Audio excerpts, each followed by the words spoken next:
gars replié.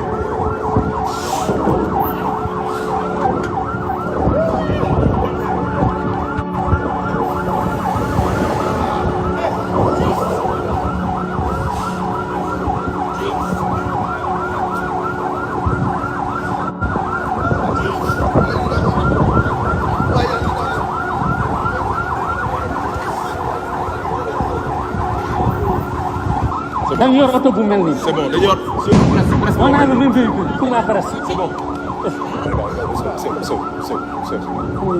C'est bon calme. C'est bon. man xam nga moo oto. dama la ñaan rek. mais ñoom sa oto nañ taxawee nii rek kañ taxaw yow seen. xaar dama la ñaan rek parce que xam naa loolu. On a besoin de toi dehors. On a besoin de toi dehors non.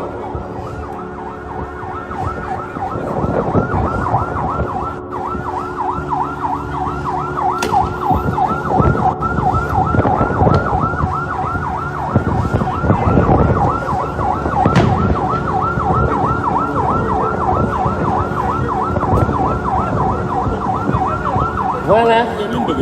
ñu ngi nii. dañu bëgg a génn président Ousmane Sonko par la force ci oto dugal ko ci oto police ne dañ ko yóbbu këram alors que là xaali woon nañ yoon bi ba dem gis ngeen tunnel baa ngi ne la romboon nañ ko mu ngi nii di waaj a daaj oto bi waaw ñu ngi nii xaaloon nañ ba ñu commencé di dem ñu stoppé ñu fi nee nañ par la force dafa war a wàcc oto dugg ci oto gaay te ñoo ngi doon dem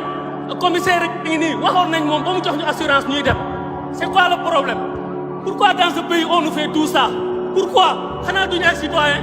ñun ay citoyens lañ ñun nous sommes des frères et vous nous faites ça nous sommes des frères et vous nous faites ça pourquoi ñu bokk ay deret man alkaati bi moo ma jur s'il vous plaît lii dafa métti barki yàlla dafa métti billaahi dafa métti lii nii ñu bëgg a def teguñu ko fenn mel ni ñun duñu ay citoyen GIGN BIP gendarmerie ak ku mu mën a doon suñu xaalis lañ leen di fayee ay citoyen ñu nekk ci réew mi jugee tribunal ñu war a dox ñànk ñibbi suñu kër ñu ne non par la force président Sonko dafay wàcc oto dugg seen oto au nom de quoi alors que ñoom mënoon nañ xaale yoon bi problème de sécurité bi ñuy wax suñu liñ di ci élément yi yëpp su mënul assurer sécurité yoon bi mais kon ñu bàyyi Sénégal te suñu xaalis lañ leen di fayee duñu maltraité merci dans ce pays on n'est pas des citoyens alors que chaque weer lu ñu jël di fay taxe suñu salaire ñu koy tàgg Macky Sall tey lii la yéene Sénégal parce que alxuraanu karim billaahi du ci mucc wër na yàlla mi tim lan mooy ndeyu lii benn skiit gi signali ko lu ne nga teg ko lu ne nga teg ko par la force day wàcc otom alors que yéen mënoo leen jàll na yoon bi ñu def suñu yoon li mooy lan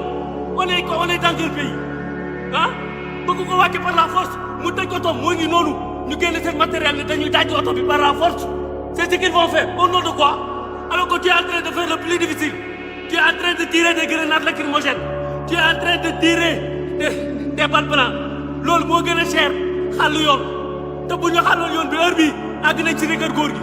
mais li tax wuñ tey par la force dina wàcc otom ñu dugal ko ci oto gendarmerie parce que nag ça va faire plaisir à le chef ça va pas continuer